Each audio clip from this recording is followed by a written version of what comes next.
Aqui apresentar o nosso pregador dessa manhã. Ele é casado com a Vânia Repassold Magalhães. É alemão, muito bem. É pai do Felipe e da Lara Beatriz. Seja bem-vindo, pastor.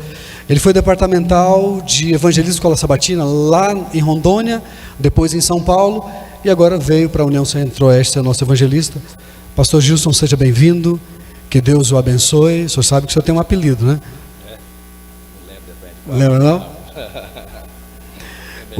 É melhor não falar, mas os pastores falam que o pastor Gilson é fogo puro. Que Deus o abençoe. Eu quero orar com o senhor para nós podermos começar. Em Cristo Jesus, que o Senhor esteja presente através da boca do teu santo servo, Senhor. Usa-nos como instrumentos, usando o pastor Gilson para que fale ao nosso coração, e que o Senhor use cada um desses irmãos como evangelistas dessa igreja. Abençoa-nos em nome de Jesus Cristo, amém. Obrigado, pastor. Muito bem. Feliz sábado, irmãos. Vocês estão bem? Que bom. É bom estar aqui agora nessa nova igreja, hein? Nossa, e ficou lindo, hein? Muito bom mesmo. Eu cheguei ali, nossa, que templo lindo, bem, além de muito bem centralizado, né? Vocês estão de parabéns. Deus seja louvado por todos aqueles que ofertaram, que contribuíram. Aí no meu microfone você tenta zerar o médio, porque ele nunca me ajuda e deixa um pouquinho de grave para mim. Vai melhorando o máximo que você puder. Tem coisa que Deus não faz com perfeição. No meu caso foi a minha voz. Então me ajuda aí. Beleza, aí, agora você tá vendo aí? Sabe trabalhar. Queridos, vamos para a Bíblia. Vamos abrir a palavra de Deus na carta que Paulo escreve a Timóteo. Eu já vou soltar meu tempo aqui também, que eu não quero atrapalhar o almoço de ninguém. Mas é uma alegria muito grande de fato estarmos aqui com vocês nessa manhã de sábado. Estávamos no colégio, passamos ali de ontem para hoje. A alegria de passar pertinho dos nossos meninos ali, passar o dia, parte do sábado com eles. E hoje à tarde estaremos juntos também na igreja de Jaiara, não é isso? Jaiara? É isso mesmo, né? Lá falando sobre uma vida em missão, que é o que todos nós podemos e devemos fazer, e que assim, acredito que alguns estarão também conosco lá. Capítulo 4 de 1 Timóteo, o apóstolo Paulo escrevendo para esse pastor novo.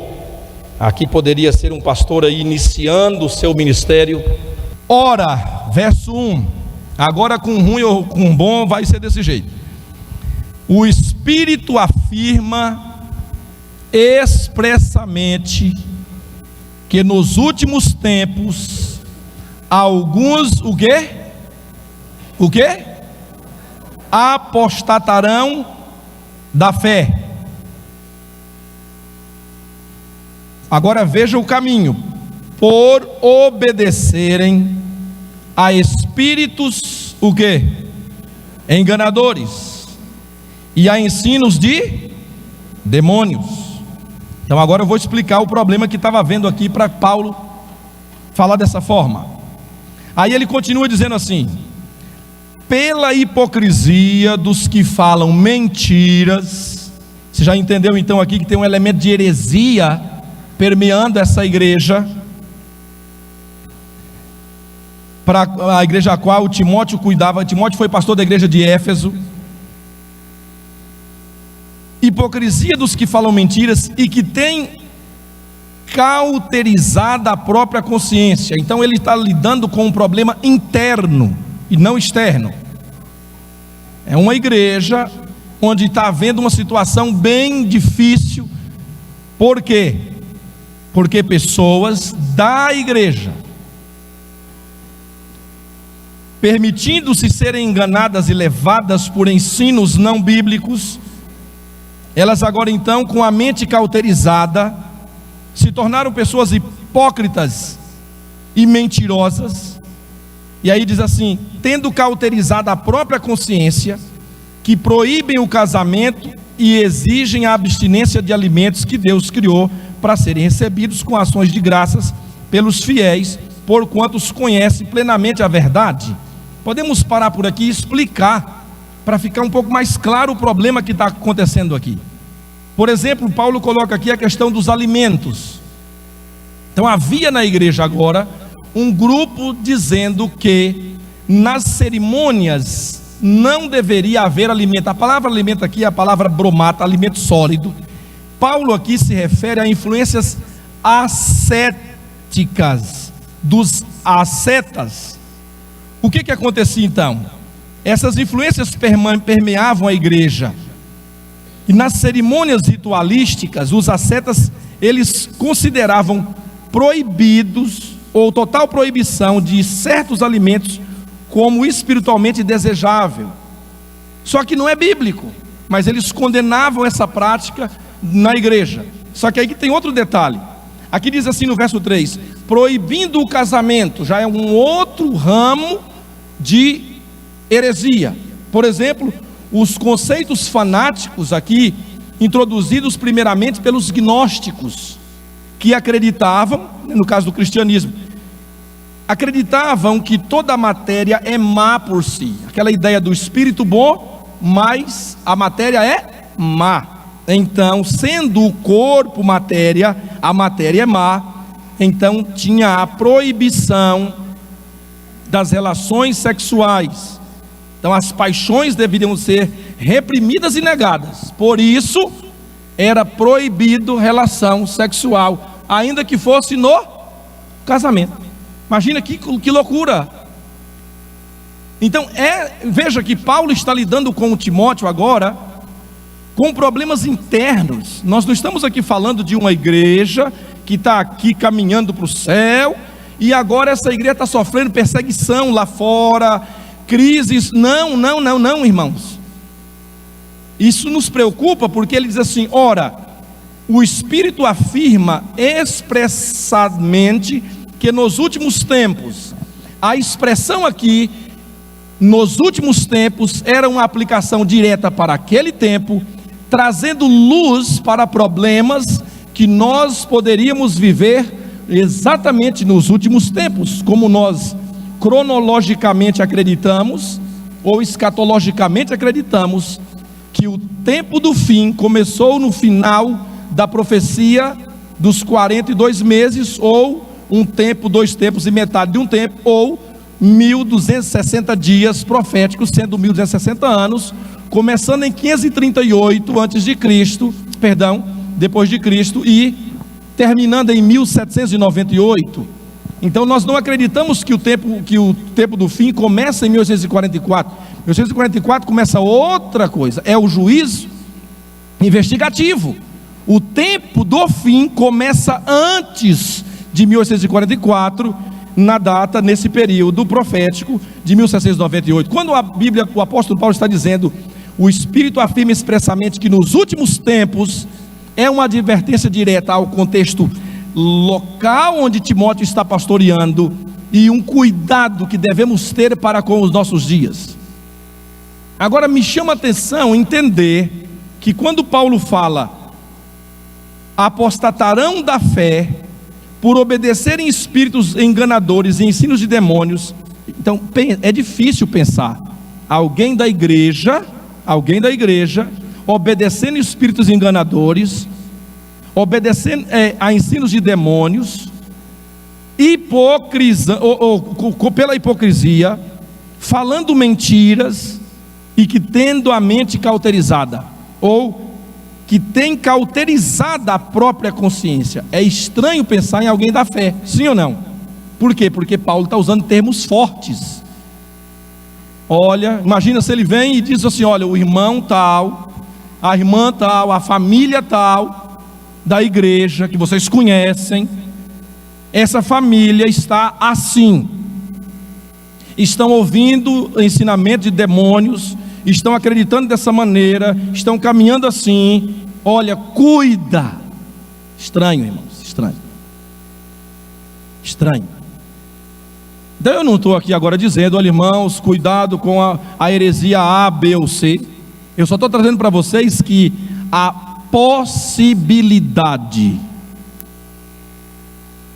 de estarmos nos reunindo num culto sabático como esse, e diga-se de passagem, um belo sábado, num belo culto, numa bela igreja, mas você não conhecendo nem o seu próprio coração, também não sabe o que vai no coração de quem está do seu lado. Sim ou não? E agora a Bíblia está dizendo assim, ó, cuida. Então eu não vou me preocupar em que você cuide com quem está do seu lado. Eu vou me preocupar para que o que Paulo está tentando levar Timóteo a viver. Eu esqueci do tempo aqui, agora já vai mudar um monte aqui já. Mas vamos embora, vai dar certo. O que Paulo está tentando levar Timóteo a se preocupar, e eu vou trazer aqui a palavra, e vamos a partir dela, construindo a mensagem dessa manhã. Quando Paulo diz assim, olha, eles pela hipocrisia dos que falam mentiras, então é um grupo da igreja sendo influenciado por outro grupo que já definiu que lado está. Esses irmãos, cuidado, esses irmãos estão sendo levados por um grupo que já está definido qual é o final da vida deles. Então aqui são dois grupos. É um grupo que está sendo levado por outro grupo. Qual é esse outro grupo? Aqueles que têm cauterizado a própria consciência. A palavra cauterizada aqui, não tenho exatamente a raiz dessa palavra etimológica na língua original, mas o significado dela na língua original é marcada com ferro em brasa. Eu acredito que alguns aqui, talvez os mais assim, com mais tempo de caminhada, já viveram aquela experiência de ver alguém, ou sabe, eu nem sei se é mais assim ainda que funciona, o agropecuário que vai marcar os seus animais, o boi, a ovelha, o cavalo, porque eu me lembro que em casa, embora eu não fui do tempo quando eu nasci, meu pai já era pobre, né? Já não tinha mais os animais, só tinha o carimbo. Então era uma ponta, um ferro normal, e aí lá na ponta uma ponta ali aguda, só que no outro lado uma letra de ferro, SR, Sebastião Rodrigues. E guardou aquilo em casa. Aquilo ali era objeto da gente brincar. Só que a gente brincava com aquilo e também assava milho. A gente pegava aquele instrumento, enfiava aquela ponta no milho e ficava lá como se fosse um espeto, assando o milho na brasa. Mas na verdade era usado de outra forma. Pega na ponta, coloca na brasa o SUR até ficar incandescente. Aí vai lá no animal e acho que é mais ou menos esse barulhinho que faz, né? E sai aquela fumacinha, aquele cheirinho ali de pele queimada, que você já né, veio aí na mente aí. Eu acho que ninguém aqui foi carimbado, mas já sabe como é que é. E aí o animalzinho agora ia embora para o pasto. Está lá o nome do dono do animal. Simples. O detalhe é que quando Paulo diz assim, ó, marcado com ferro em brasa, é simples o detalhe de que ao marcar com ferro em brasa, essa parte, essa pele do animal ficava de que maneira? Insensível. Por isso ele usa a expressão cauterizada à própria consciência, ou seja, uma mente o quê? Insensível. Insensível a quê? À voz de Deus. Insensível à voz do Espírito Santo.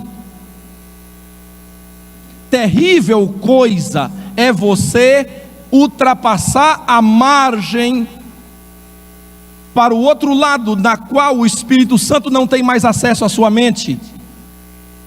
Agora, pastor, como é que eu sei disso? Como é que eu sei que eu estou perto ou longe? É difícil, porque a Bíblia diz claramente em Jeremias capítulo 17, deixa eu encontrar aqui o verso 9, e lá diz assim, ó, enganoso é o quê?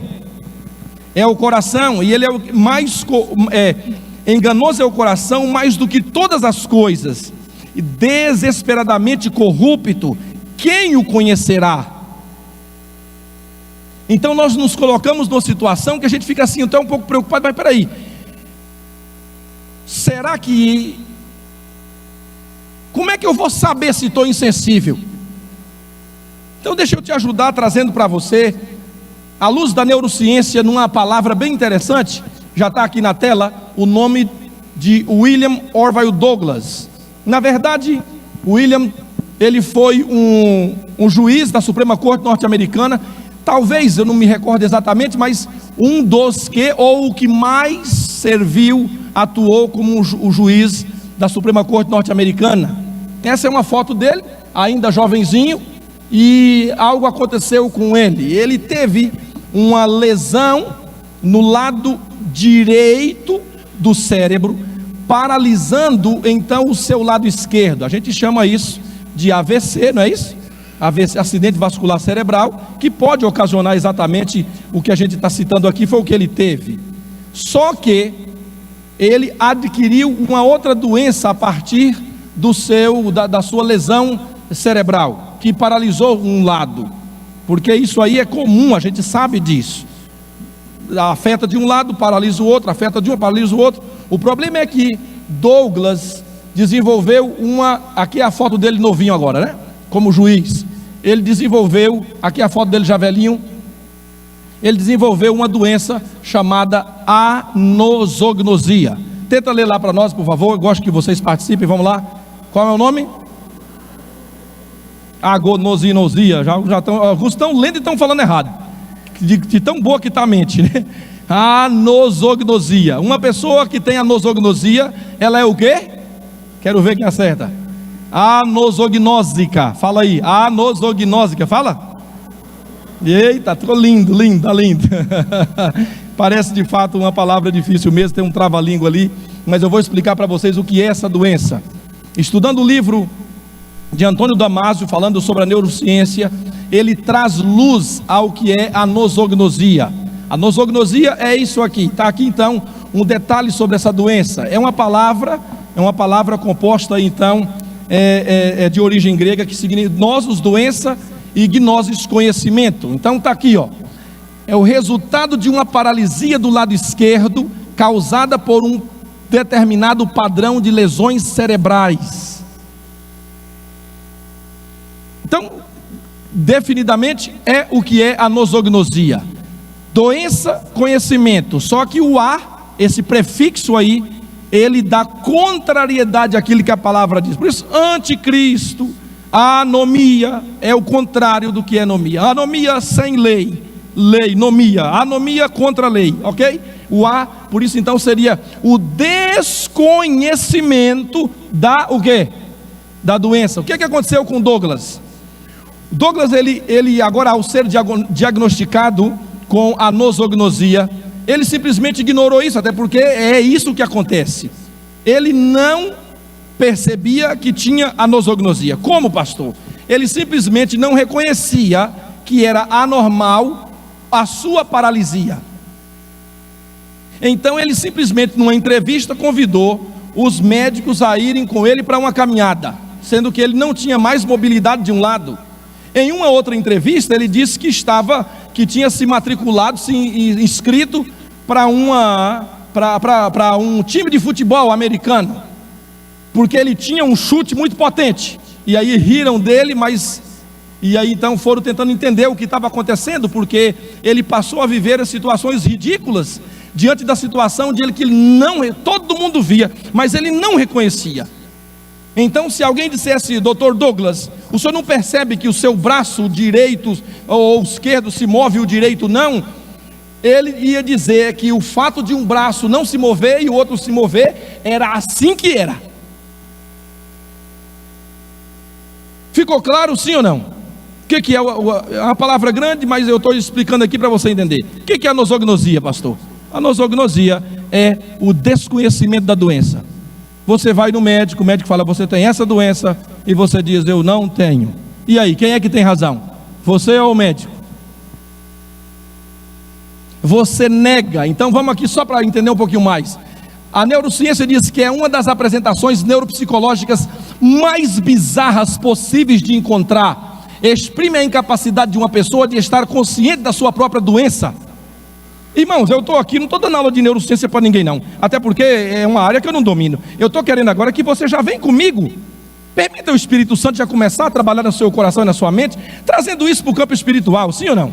Eu não vou ficar aqui mais tempo passando PowerPoint aqui e falando de neurociência. Eu sou pastor, meu negócio é Bíblia, amém? Aqui nós estamos numa igreja, a gente daqui vai para o céu, amém? Não agora, no final do culto não, tá, gente?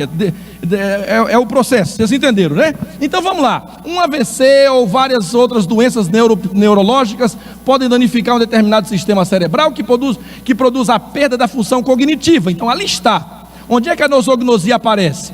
Perda da função cognitiva específica, tornando uma pessoa o quê? Pode falar. Tornando uma pessoa anosognósica. Eu também demorei para poder treinar, para poder não errar. Isso é anosognosia. Agora a pergunta que eu faço para vocês existe. Existe a anosognosia espiritual? Sim ou não? Eu quero que você me lembre alguém que estava diante da salvação, foi alertado, foi ensinado, foi orientado, mas de repente aí você fala, olha, esse camarada aí, ele desenvolveu a nosognosia espiritual. Me ajuda aí, vamos lá, vem comigo, vamos lá. Quero você falando agora. Quem? Opa, alguém falou Judas ali. Concordam, sim ou não? Irmãos, que coisa. No momento em que Judas foi revelado traidor, porque Jesus foi ao longo da caminhada dando indícios, sim ou não? Tentando ajudar, tentando mostrar, todo o esforço foi feito para que Judas se salvasse. E no momento em que Jesus revela, porque ele fala algo na ceia, no momento em que eles estão ali com o pão e o suco da uva, ele diz, um de vós é um traidor. Aí começou aquela situação, Ellen White diz que a Bíblia também, que eles começam a perguntar, Senhor, sou eu, Senhor, sou eu, e todos foram perguntando, sou eu, Senhor, sou eu, e eu fico pensando na cabecinha de Judas, o que passava naquela hora ali?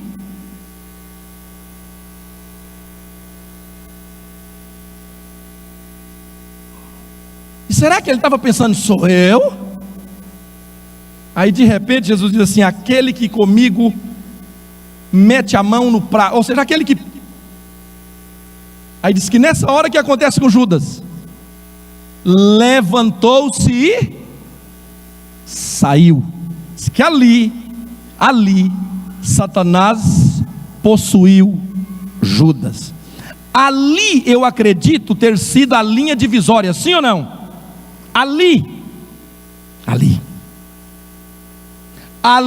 foi a linha onde ela não tinha mais retorno. Ou seja, a partir dali não tem mais salvação para ele. É impossível voltar. Ultrapassou os limites da graça. Se é que eu posso dizer que existe limite para a graça. Não tem mais jeito. Fechou a porta do coração. Eu gostei do Judas, mas tem mais, sim ou não? Ah, quem falou Saul? Olha aí. Agora, como é que alguém começa profetizando? A Bíblia diz que Saul foi tomado pelo Espírito Santo. Ultrapassou a linha, sim ou não? Pastor, quando foi que Saul ultrapassou a linha? Eu acredito que Saul ultrapassou a linha quando Saul foi lá fazer o quê?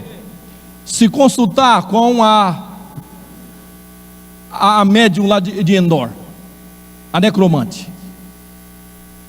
Porque se havia um pecado proibido que Deus assim abominava no meio do povo de Israel, era esse tipo de prática. E agora ele vai buscar Samuel, mas ele vai sabendo que ali não teve mais jeito. Eu vou fazer uma pergunta para você, que você vai falar assim, pastor, não faz isso comigo não. Mas deixa eu fazer essa pergunta para você. Eu posso fazê-la no passado e eu posso fazê-la no presente. Se eu fizer no presente vai te chocar. Vou fazer no passado para você de repente analisar comigo a vida espiritual. Tem você noção de uma proximidade que você chegou a andar dessa linha sem volta na sua vida em algum momento da sua caminhada? Consegue lembrar de algum momento da sua vida espiritual que você foi lá, vou usar a própria imagem aqui, que você foi lá assim ó, pezinho assim ó, E o corpo inclinou assim, parecido do Michael Jackson lá na música.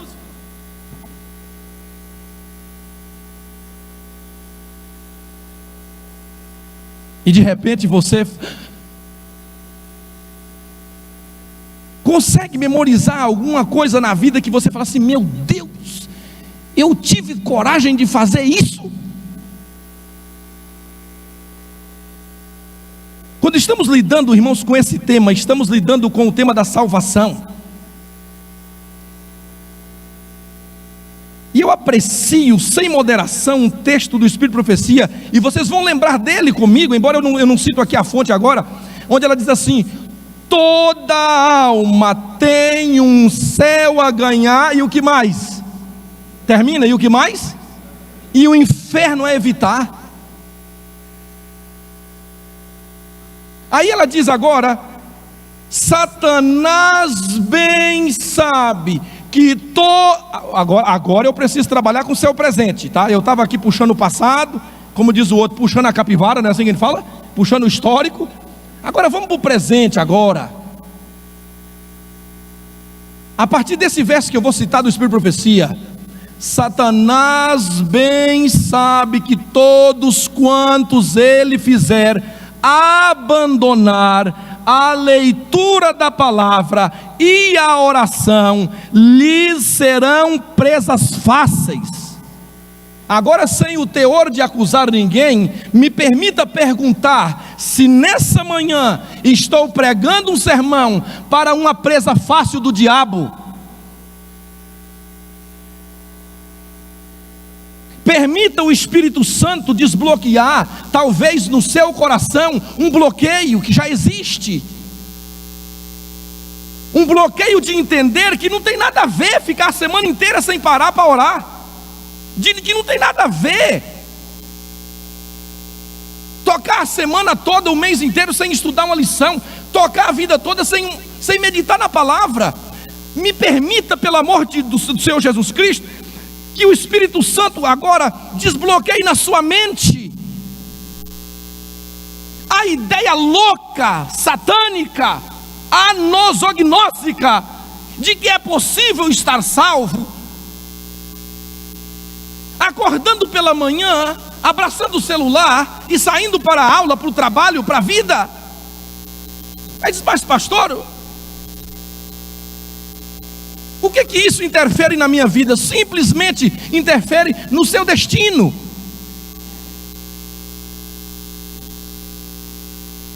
Nós estamos nessa manhã falando de eternidade. É muito simples, meus irmãos. É muito simples. Satanás não tem interesse em que você adultere. Pelo menos primário. Satanás não tem interesse em que você vai lá agora e assalte um banco. Porque pode ser que você assalte o banco, vá preso, aí a sua ficha cai. E você dentro da casa: meu Deus, o que é que eu fiz? Não!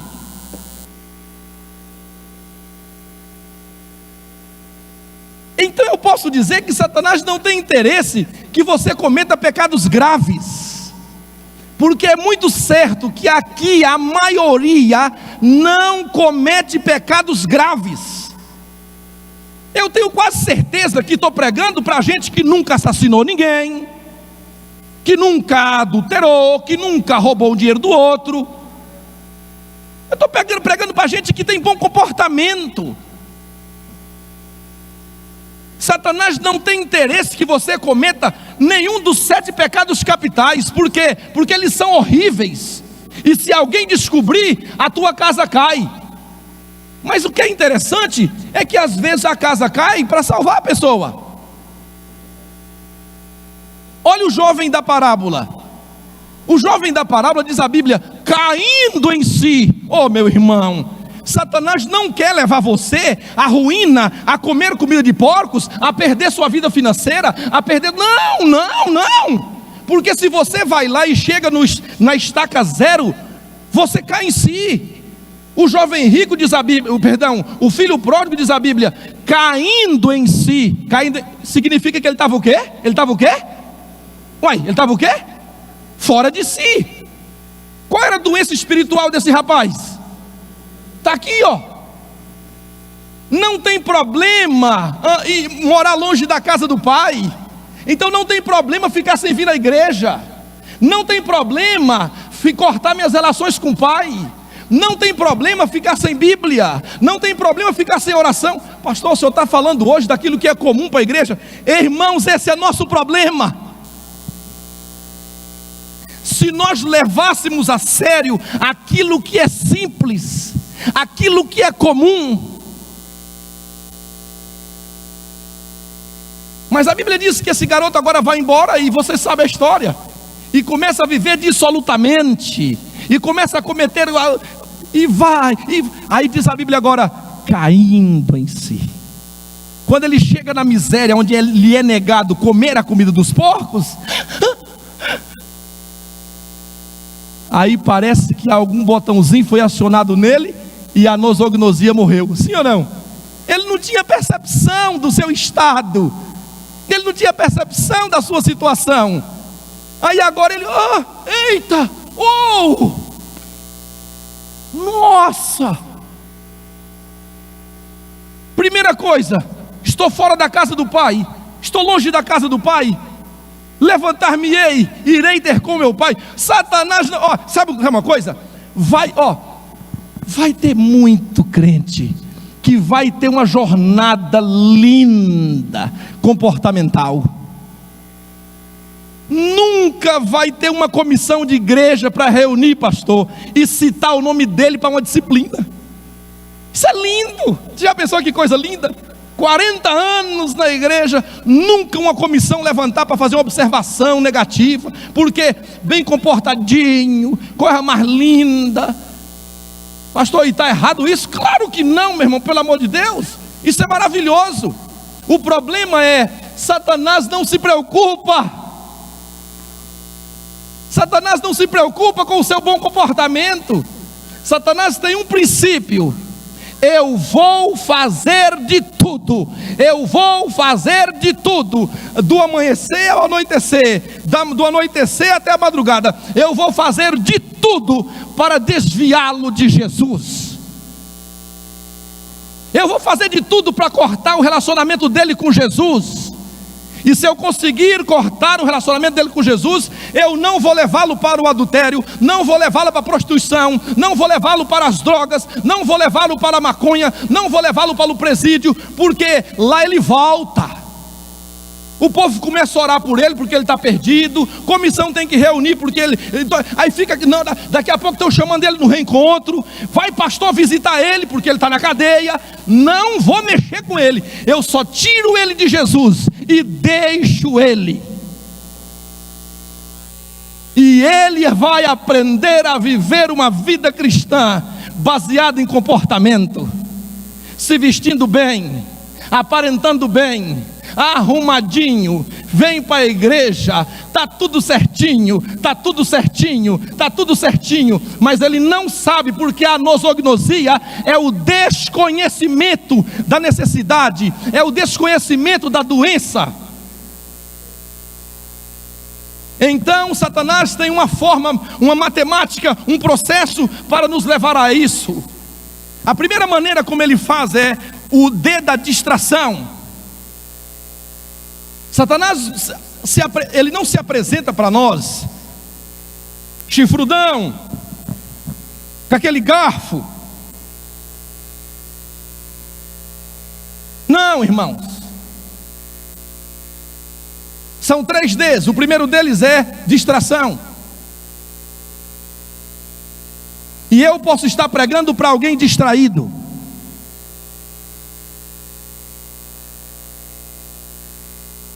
A partir de uma mente distraída, então Satanás agora se aproxima da seguinte forma: ele vai tentar você na dispersão. O que é dispersão? Tira do meio, tira a influência espiritual dele. Vir à igreja é receber influência espiritual. Amém? Que bom que você está aqui e eu também. Tira ele, para de vir. Por que que muitos na pandemia não pegaram Covid, não morreram de Covid? É bem que podia até ter morrido de Covid, porque de repente estava salvo. Eu não estou brincando, meus irmãos, não estou com dó de ninguém. Eu estou falando de salvação, de eternidade. Mas aqueles que na igreja estavam, na igreja frequentavam, entrou a pandemia, tranca tudo, não pode mais vir para a igreja. Depois que voltou tudo, nunca mais voltaram para a igreja e não morreram de Covid. Se de repente tivesse morrido de Covid, estavam salvos. Porque eu acredito muito bem que Deus permitiu morrer de Covid aqueles que estavam preparados para morrer nessa igreja.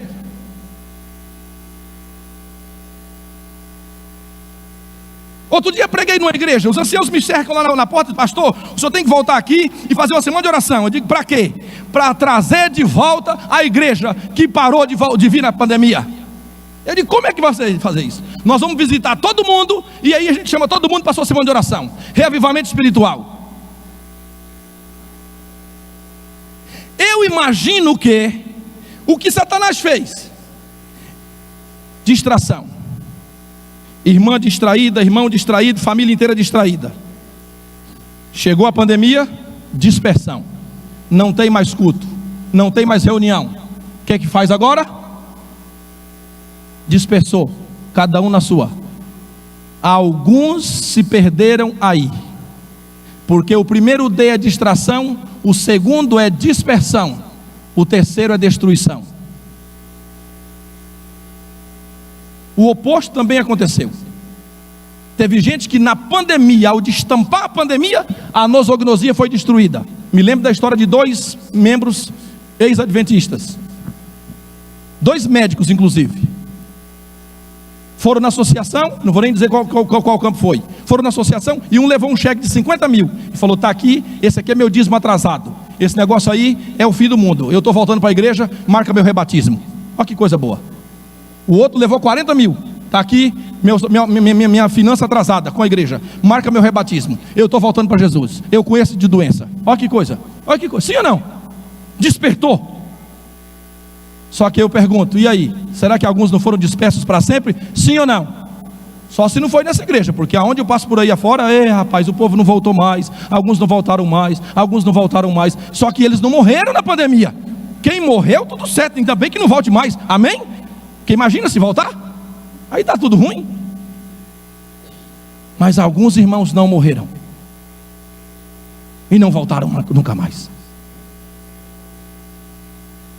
Dispersão, distração, dispersão e termina no quê? Destruição. Essa é uma mensagem difícil. Por quê, pastor? Porque é difícil olhar para mim e falar, estou anosognósico. É difícil. Se a nosognosia é o desconhecimento da doença, como é que eu vou dizer que eu tenho? Isso aqui é igual a história do joio e do trigo. Pastor, como é que eu sei se eu sou joio e se eu sou trigo? Simples. Todo joio acha que é trigo.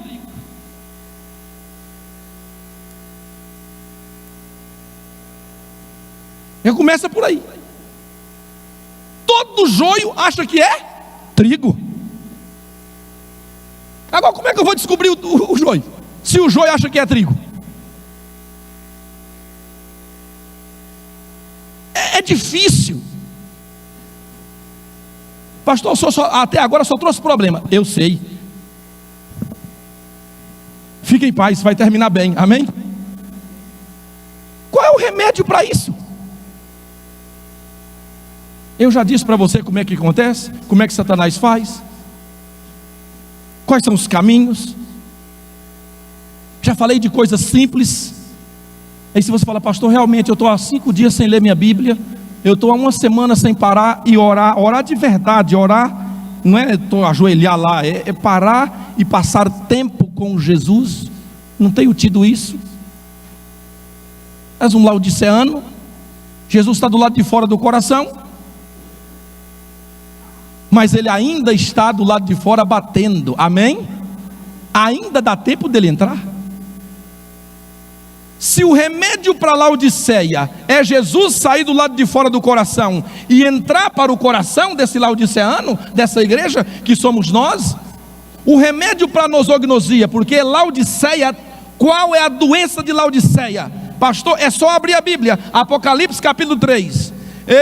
eu sou rico, abastado, não sinto falta de nada. Aí Jesus é quem vem e fala assim: não sabes que és o quê?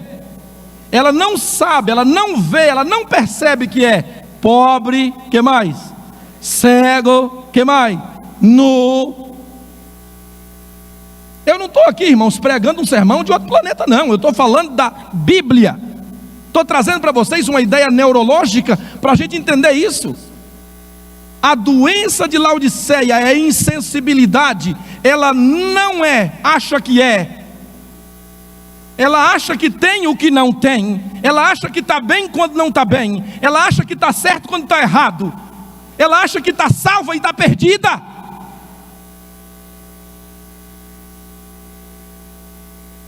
E por que Laodiceia está perdida? Porque Jesus está do lado de fora. Ninguém se salva com Jesus do lado de fora do coração. E o apelo de Jesus: estou à porta e bato. Se alguém ouvir a minha voz e abrir a porta. O que é abrir a porta do coração? Abrir a porta do coração é passar tempo com Jesus, é ter relacionamento com Jesus, é ter vida com Jesus. É Jesus com você na noite, é Jesus com você na manhã, é Jesus com você à tarde, é Jesus com você indo para a academia, é Jesus com você indo para o trabalho, é Jesus com você indo para a escola, é Jesus com você vindo para a igreja, indo caminhar na rua, indo para a feira. É vida com Jesus Cristo. Eu sei que eu estou pregando para pessoas que não sabem, alguns não sabem, desenvolveram uma vida espiritual baseada em comportamento, foram para um estudo bíblico e aprenderam doutrinas, aprenderam crenças, então vieram se batizar, fizeram aqui um voto batismal, eu aceito fazer isso, eu decido fazer aquilo, e entraram para a igreja através de uma água do batismo, e está tudo certo, mas nunca aprenderam a ter vida com o Senhor Jesus Cristo. Não amam a Jesus, porque não passam tempo com Jesus, não tem vida com Jesus. Tem a igreja, tem os dízimos, tem o sábado, tem a doutrina, tem o nome, está tudo certo. No ACMS o seu nome está lá, e está escrito assim, ó, membro ativo, status membro regular, mas está perdido, porque não tem o Cristo. É um laodiceano frio na sua relação com Jesus. E Jesus disse assim: estou a ponto de vomitar-te da minha boca.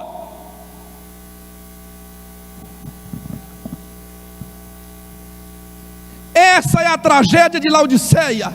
Uma doença que ela não reconhece ter. A doença da indiferença. Porque o contrário do amor não é o ódio, o contrário do amor é a indiferença. Então não é se eu não amo a Jesus, eu odeio a Jesus. Não, quem odeia Jesus é o diabo. O contrário do amor é: se eu não amo a Jesus, então eu trato Jesus com indiferença.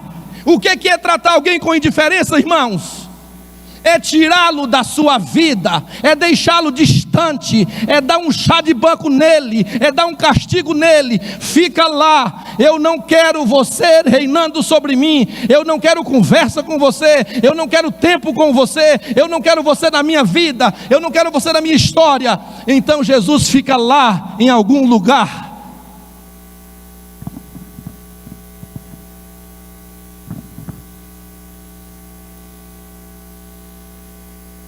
O salmista Davi parece que entendia um pouquinho disso, quando escreveu o Salmo 139, e ele olha para si e se desconhece diante do dilema da vida espiritual, e ele termina o Salmo clamando, quase gritando, como fosse um apelo, uma luta para Deus. Ele diz: Senhor, sonda-me, conhece o meu coração.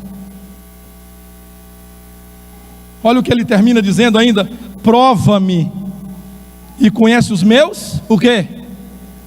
Meninos, lá no som para mim.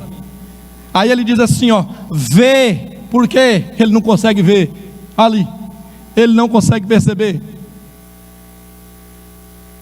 Essa deveria ser a minha oração nessa manhã. Essa deveria ser a oração dos jovens nessa manhã dessa igreja. Essa deveria ser a oração dos homens nessa manhã, das mulheres nessa manhã. Senhor, eu não consigo ver. Irmãos, eu já não tenho mais prazer de subir para pregar num púlpito e ficar com aquela lista de pecados, sabe? Pecado A, pecado B, pecado C. Olha, você está gastando tempo na série da Netflix e aquela coisa horrível. É horrível isso. É horrível isso. Eu quero trocar a minha maneira de pregar, porque não produz efeito positivo em ninguém. Alguém sentar no banco e ouvir do pregador: você está perdido, você é pecador.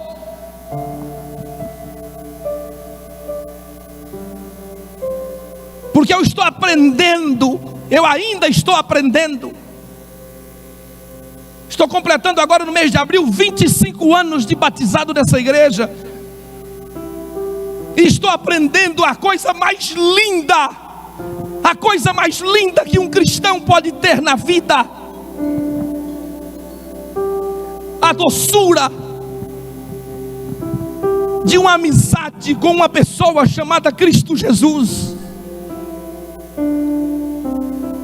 Então tem um verso na Bíblia que governa a minha vida. 1 João capítulo 5 verso 12 diz assim: aquele que tem o Filho tem a vida.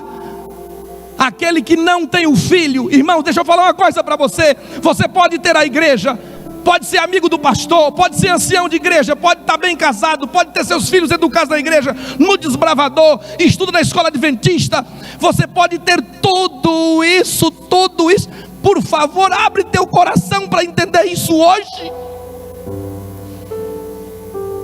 Me lembro de chegar numa igreja, fui pastor de uma igreja, e aquela menina, ela traz para mim uma caixa de sapato com todos os recibos de doação, de dízimo e pacto do seu avô, um pioneiro da igreja. Eu olhei para aquilo e falei: que dó, porque é alguém orgulhoso daquilo que faz, é alguém orgulhoso de um bom comportamento. Olha como meu avô era crente, olha que coisa bonita, pastor. Eu não vou dizer parabéns para o irmão desse, porque ele tem guardado por anos, décadas, os comprovantes de devolução de dízimo e pacto. Isso me entristece, porque são pessoas na caminhada da fé, que conduzem a fé, que baseiam a fé em uma vida sem vida. Nós somos comportamentalistas, adventistas comportamentalistas.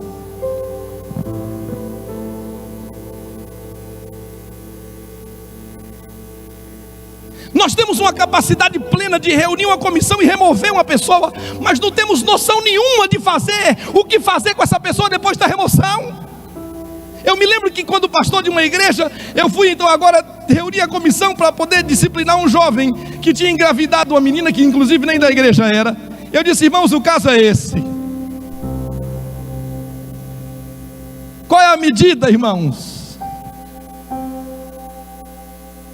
Aquele garoto já tinha me comentado que tinha tentado com a menina e com a família dela o aborto. Que dó! Mas por um milagre de Deus o aborto deu errado. E eu acompanhando, eu falei assim: imagina, como é que vamos fazer isso aqui? E eles ficaram assim olhando para mim: uai pastor, não tem que remover? E eu falei: é assim, é? E eles falaram: pastor, o que vamos fazer? Eu falei: simples, vamos fazer o seguinte, vamos nos ajoelhar todos nós aqui, vamos orar por ele agora, antes da gente votar, antes da gente ter coragem de levantar a mão para removê-lo, por causa do comportamento errado dele. E eu não estou dizendo que o comportamento dele está certo, nem apoiando nenhum jovem a viver essa experiência. Eu disse: mas antes da gente levantar a mão para decretar a remoção dele, vamos ajoelhar. E nós nos ajoelhamos. Eu disse: agora eu quero que você ore sozinho, depois vamos orar, irmãos. E nós nos ajoelhamos, e o Espírito de Deus entrou naquela comissão, e todos começaram a chorar. A chorar.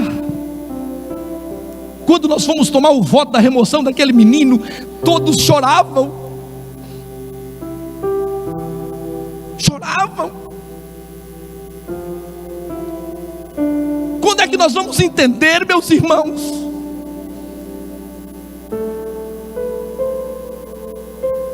Adventistas comportamentalistas,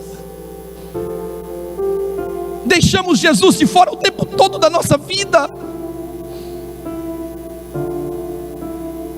Alguns dos nossos momentos de oração não são produzidos por amor a Jesus, são produzidos por necessidade. Doença do filho, então vai para orar. Perdi a chave do carro, eita, aí depois de 1h30, agora eu vou orar.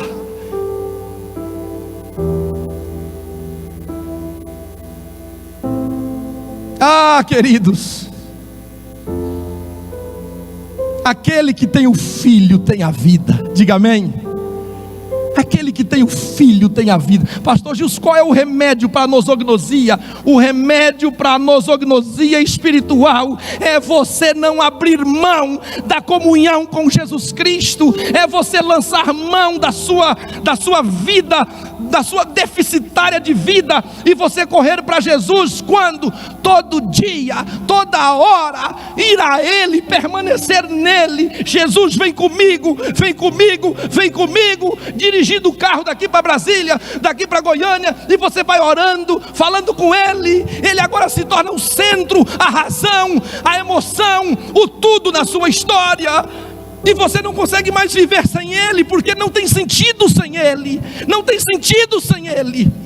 Agora, como é que fica um marido que faz isso, pelo amor de Deus? Como é que é um pai que faz isso? Diga para mim, jovem, você que é jovem, como é que vai namorar um jovem que faz isso? Então agora eu já não vou mais com medo de pecar. Ai meu Deus, eu estou com medo de pecar. Não existe mais medo de pecar. O único temor do seu coração é: eu não posso magoar o meu amigo. José não rejeita a mulher de Potifar por medo de Potifar, por medo da prisão. Ele rejeita por amor a Cristo.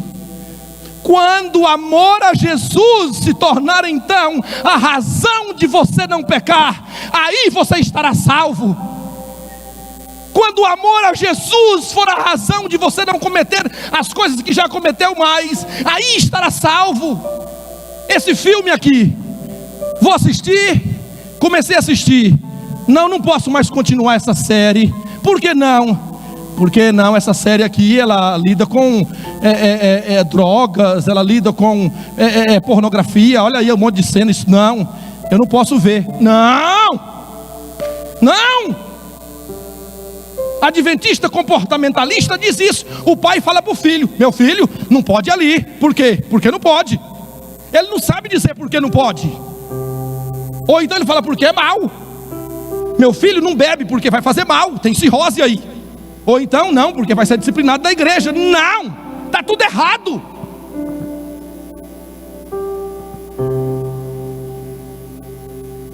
Então agora o meu padrão de comportamento é fruto de um padrão de relacionamento. Você está entendendo, sim ou não? Eu não vou dar carona para uma mulher sozinho no meu carro.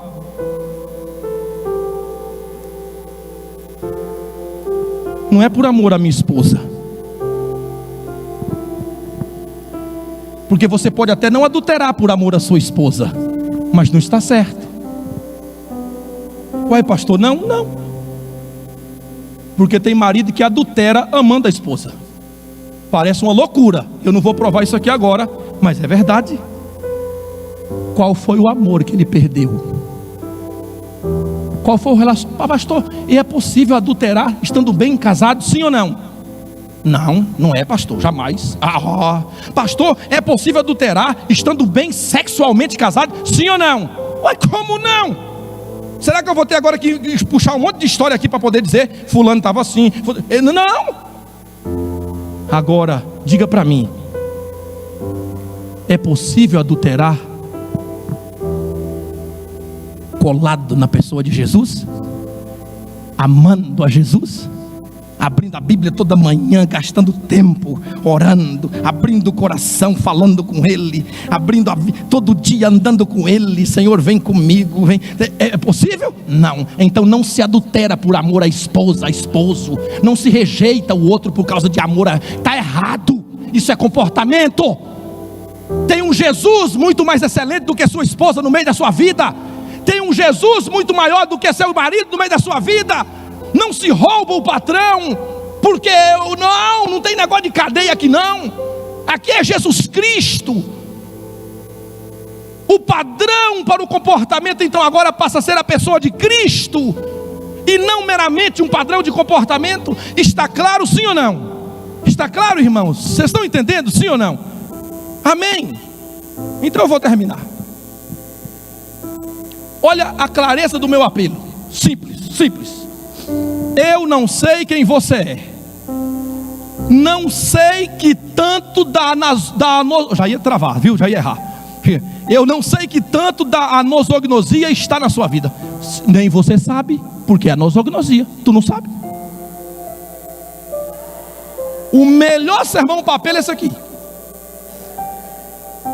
Se eu falar assim, ó, vem aqui no apelo, quem está perto se perder. Aí você fala assim, eu digo, você não sabe. Seu coração é enganoso, você não sabe. Vem aqui no apelo quem tem anosognosia. Aí você fala assim, ó pastor, vai, mas se travou.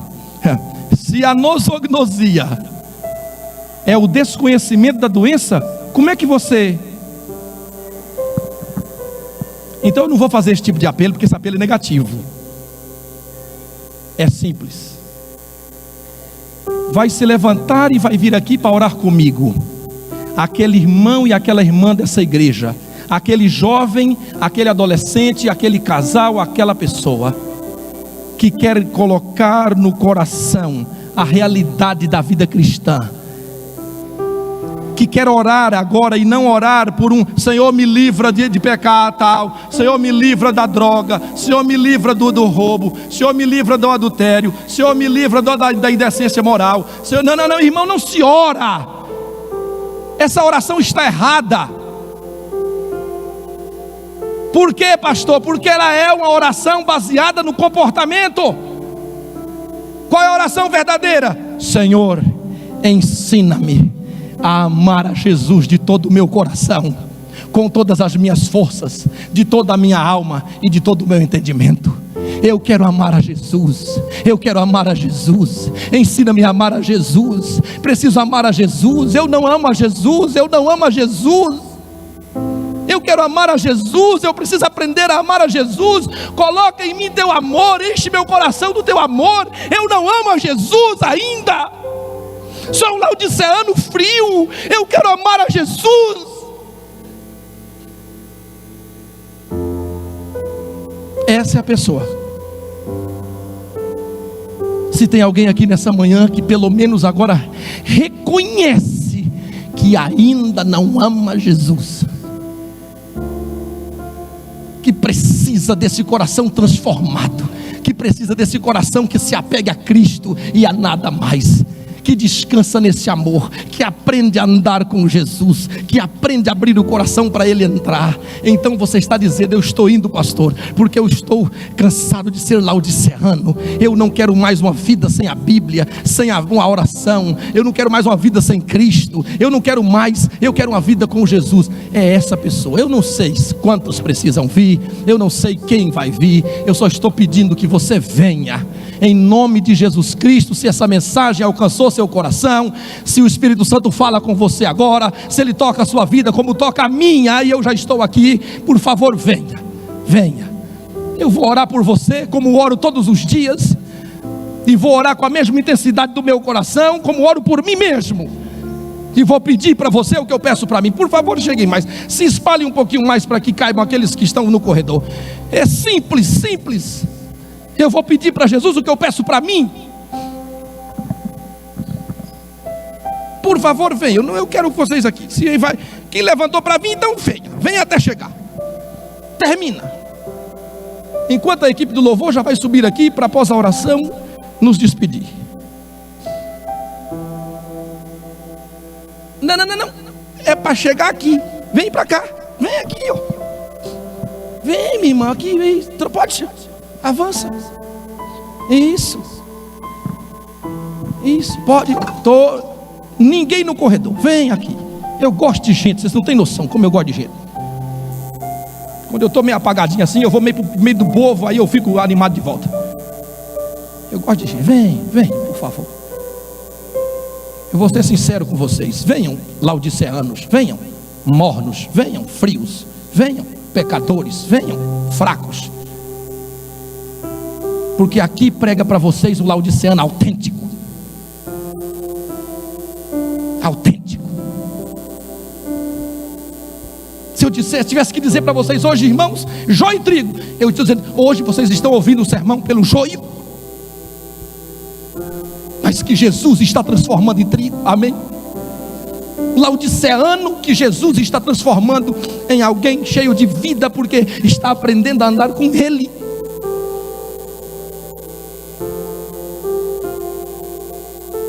Vocês entenderam a mensagem, sim ou não? Não sei se foi boa de ouvir, mas eu sei de uma coisa: você pode até ter vindo para cá hoje como um adventista comportamentalista, com a sua cosmovisão religiosa baseada em o que eu faço, o que eu não faço, o que eu posso, o que eu não posso fazer, e você vai para casa hoje segurando nas mãos do seu melhor amigo Jesus Cristo. Deixa eu falar uma coisa para você: tentações horríveis vai vir para a sua vida. E quer que eu fale mais? Agora virão algumas que ainda não tinham vindo, porque você não precisava de algumas tentações. Não precisava. Alguns talvez já estavam sem Jesus mesmo. Para que Satanás vai levar para o adultério? Vai levar para outra coisa? Vai levar para outra? Não, já está sem Jesus, é suficiente. Só que agora, quando vir as tentações que virão para vocês, Satanás vai bater a porta do seu coração. Só que alguém já mora lá dentro, e o nome dele é Jesus Cristo. E ele vai dizer, abrir a porta e dizer: eu já moro aqui, e aqui não tem lugar para nós dois. Porque a sua vitória não é sua vitória. Não é você que vence a tentação. A tentação só pode ser vencida se Jesus estiver em você. Presta atenção e analisa todas as vezes que caíste naqueles pecados que prometeu no começo do ano que não cairia mais. Todas as vezes que caíste era porque Jesus estava do lado de fora do teu coração. Se Jesus Cristo agora entra, não te preocupas mais. Descansa, diga amém. Vinde a mim, todos os cansados. Cansado de quê? Cansado de cair, cansado da derrota, cansado do fracasso, cansado de um caráter torto. Só que ali mais te diz que ninguém vai ao céu sem não aprender a reproduzir o caráter de Jesus Cristo. Ninguém vai se não aprender a reproduzir o caráter de Jesus.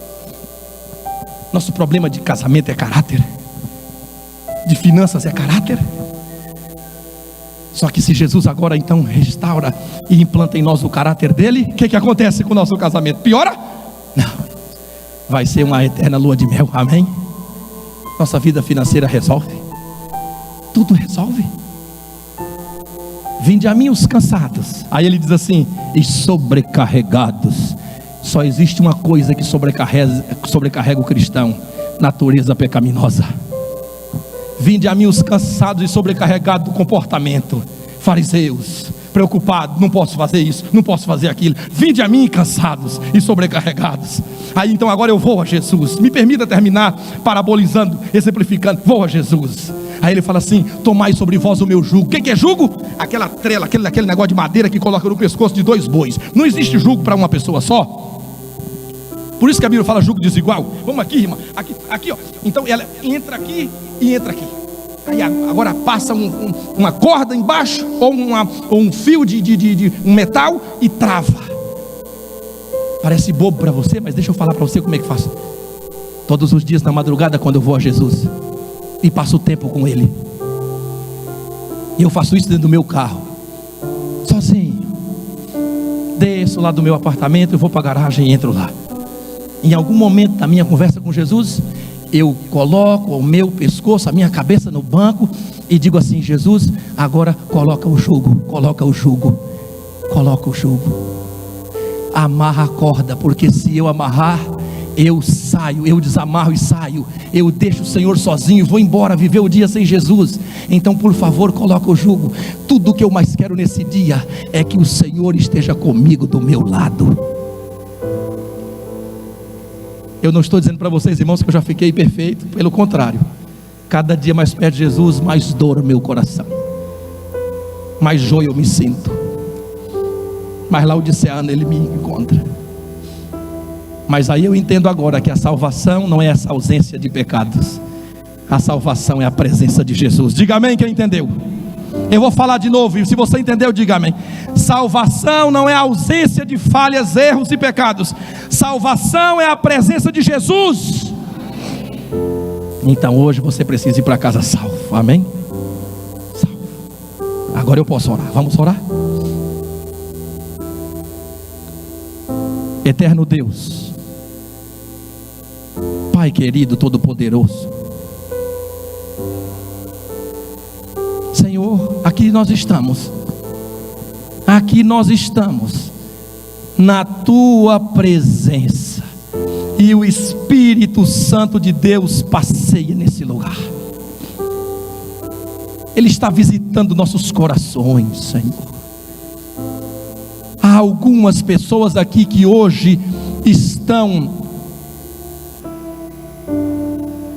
sendo diagnosticadas com a nosognosia, mas o Espírito de Deus as está curando agora.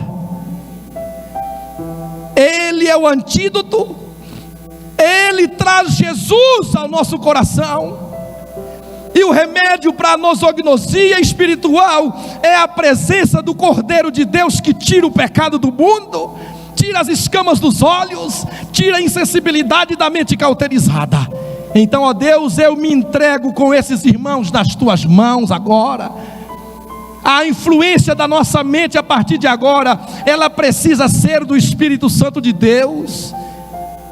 Então eu vou pedir o que eu tenho pedido a cada manhã, e na maioria das vezes chorando. Troca nosso coração e nos ensina a amá-lo. Ensina-nos a Te amar como nunca Te amamos. Ensina-nos a querer a Tua presença como nunca quisemos antes. Ensina-nos a ter Jesus, porque nós não sabemos ter Jesus. Nessa manhã, Pai querido, por favor, aqui está nossa cabeça, aqui está nosso pescoço.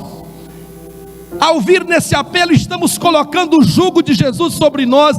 Amarra, por favor, e não nos deixa mais sair da Tua companhia. O Senhor então disse: você vai agora aprender de mim, andando com Jesus a cada dia. Vamos aprender, vamos aprender, vamos aprender, até Jesus voltar. Vamos aprender com Jesus. Então o Senhor diz: então achareis descanso para as vossas almas. Pai querido, dá descanso ao Teu povo, à Tua igreja. Esse descanso é espiritual, esse descanso é uma pessoa, esse descanso é um relacionamento com uma pessoa. O nome dele é Jesus Cristo. Queremos tê-lo para sempre.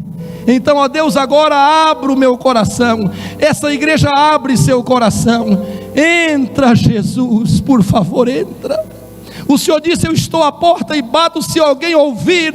Nós ouvimos hoje, Senhor, Tua voz. Entra, por favor, entra. Entra para nunca mais sair, mas nos faça entender que precisaremos abrir todos os dias o coração. Abrir o coração é passar tempo. Então, ó Deus, nos leva para nossas casas, em paz e em segurança, mas na companhia indescritível do nosso Senhor Jesus Cristo, porque é no nome dele que nós nos entregamos em oração. Amém e amém. Que Deus abençoe a você, a sua vida. Amém. Que Deus te abençoe. Vamos cantar para sair.